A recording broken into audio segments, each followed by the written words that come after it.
Esse é um vídeo de utilidade pública. Eu digo isso porque, assim como eu, muitas pessoas se tornam correspondente quase de uma maneira empírica, vai fazendo, sabe assim? Eu era uma vendedora de crédito que descobri que eu poderia me tornar uma correspondente e comecei a minha operação. E com o tempo eu fui passando, por todas as fases ali de empreender, abrir o CNPJ, fazer as contratações, fazer ali os primeiros processos, com colaboradores.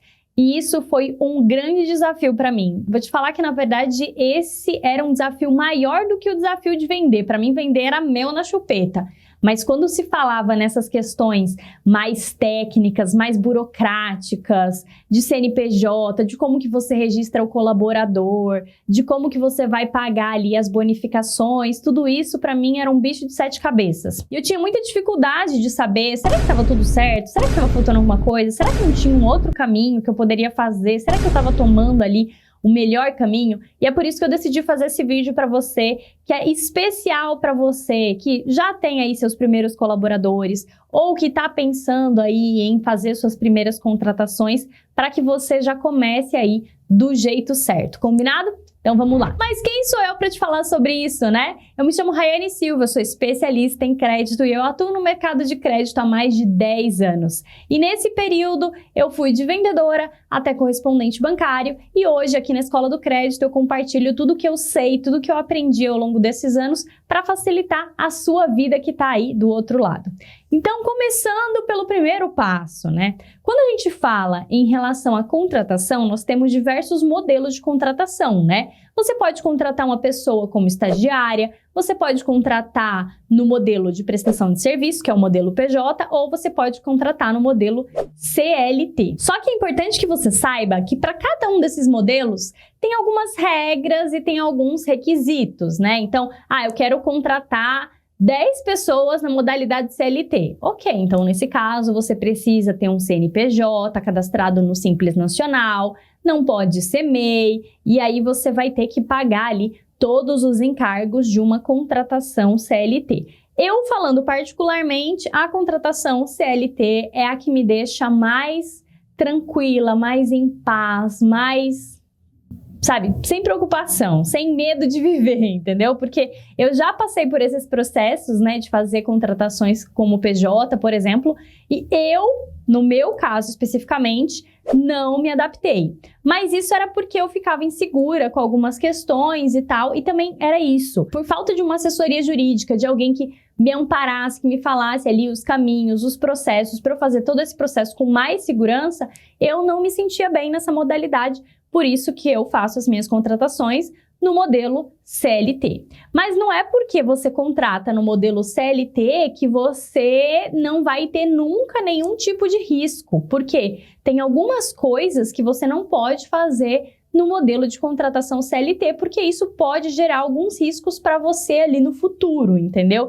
Então, independente do formato de contratação que você utiliza, é muito importante que você tenha aí um respaldo jurídico, Eu tô te dando aqui algumas dicas com base na minha vivência, mas se você quiser ter realmente um respaldo jurídico, alguém que pegue na sua mão e que te explique os melhores caminhos e que te dê os melhores direcionamentos, sem dúvidas, a minha recomendação hoje é a Semin Advocacia. Na época, quando eu fiz as minhas primeiras contratações, eu não tinha a menor ideia de que tinha um escritório de advocacia especializado no mercado de correspondente que entendesse a nossa realidade e, sinceramente, para o meu contador era como se eu estivesse falando grego, ele não entendia nada ali do meu segmento. Então, hoje, eu fico muito tranquila em ter o respaldo da Semin Advocacia e a gente recomenda eles aqui de olhos fechados. Além disso, a gente também tem a modalidade de estágio, que é uma modalidade muito legal e muito interessante. Mas eu não sei se você sabia, mas tem uma regra que diz que você só pode ter 10% do seu quadro de colaboradores sendo estagiários. Mas tem um truque, que se você quiser ter maior parte do seu quadro de colaboradores como estagiário, você pode pagar a faculdade deles e aí dessa forma você pode ter ali um percentual maior de colaboradores como estagiários na sua operação. E aí depende do perfil de colaboradores que você gosta de contratar. Então aqui você tem essas modalidades e cabe a você analisar quais são os prós e contras de cada uma delas e ver aquilo que vai fazer mais sentido para o seu perfil diria até de risco, e para o seu perfil de liderança, né? Tem algumas pessoas que têm facilidade em lidar com esse público mais jovem, estagiários, outras pessoas não. Então, tudo depende do seu modelo de negócio. Mas sabia que não para por aí? Quando a gente fala em planejamento trabalhista, você não deve analisar só esse processo de qual é o caminho que eu vou contratar, mas você também precisa ter um contrato específico para a sua empresa, que o seu colaborador, independente da forma de contratação dele, ele vai ter que assinar para te trazer mais segurança em diversos quesitos. Por exemplo, é comum que em algumas empresas aconteça uma coisa que a gente chama de desvio de produção. Então, se você tem um outro contrato apartado, onde você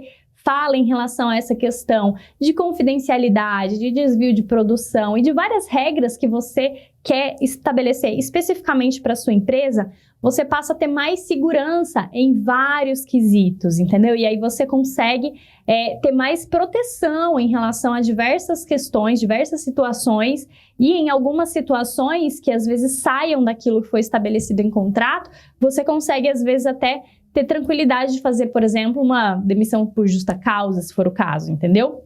Então, ter um contrato ali especificado, bonitinho, vai te ajudar. Estou falando isso com pleno conhecimento jurídico? Não, estou falando isso com base em tudo que eu aprendi aí, tendo a consultoria da Semin Advocacia, tá? Mas se você quiser ter certeza absoluta de como que funciona e desenhar o modelo para você, para sua empresa, recomendo mais uma vez que você entre em contato com o pessoal da Semin Advocacia. E além do contrato, você também precisa ter um plano de remuneração. Por quê? O plano de remuneração é, mais uma vez, um contrato onde está descrito todas as regras de remuneração. Isso é super importante, porque no nosso negócio a gente tem várias poréns. Ah, você vai fazer assim, mas... Por exemplo, agora a gente está num momento de começo de ano, né? Final de ano. Então, final de ano a gente começa com aquela coisa da pré-digitação do aumento. Então, o que acontece? Imagina que você tem hoje uma especificação de comissão e tudo mais com seus colaboradores. Acontece que agora o seu colaborador está vendendo uma coisa que só vai ser paga daqui 3, 4 meses. E pode ser que esses números mudem ali ao longo desse tempo. Então, tem que ter um contrato mostrando um pouco dessas questões de mercado. Além disso, a gente tem também as questões em relação à SRCC. Existem situações nas quais você não vai receber comissão. Então, o seu colaborador tem que estar ciente disso, que alguns contratos, pode ser que ele não receba comissão. Então, tudo isso tem que estar descrito. E, além disso, você tem que ter um formato para você pagar comissão de uma maneira que não te gere perigo, né? Não te gere risco, mas de alguma forma que também não te gere tantos encargos. Porque o ideal é que você faça, né, o pagamento de comissão na folha e tudo mais. Mas isso te geraria muitos encargos. Mas hoje existem algumas estratégias de bonificação que podem te auxiliar aí para que você e o seu colaborador fiquem seguros e ao mesmo tempo que isso não te gere tantos encargos, possibilitando até que você consiga fazer uma bonificação ainda maior para o seu colaborador. Mas, mais uma vez, tudo isso tem que ser desenhado de acordo com o estilo e o perfil e aquilo que a sua empresa quer oferecer. Por isso, para fechar esse vídeo, mais uma vez eu recomendo que se você ficou com alguma dificuldade em qualquer um desses quesitos, a Semin Advocacia pode te ajudar em todos eles. Eles te ajudam desde o começo, da escolha do modelo de contratação, da definição de contrato, de toda a política de remuneração, para que você tenha aí o seu planejamento trabalhista bem estruturado e bem definido para você não ter risco e não ter surpresa aí no futuro, tá? Então, esse vídeo, como eu falei, é um vídeo de utilidade pública para você que já fez suas primeiras contratações, para você que já tem um time e às vezes precisa fazer alguns ajustes ali no meio do caminho para você ficar mais seguro, e principalmente para você que ainda não fez nenhuma contratação e precisa dessa consultoria e desse apoio aí do zero para garantir que você não vai errar em nenhuma etapa do caminho, tá bom? Então, fiquem ligados nessa dica, o link para você acionar o pessoal da Semin Advocacia tá aqui na descrição. E eu espero que você tenha gostado desse vídeo, um super beijo e até o próximo vídeo. Tchau!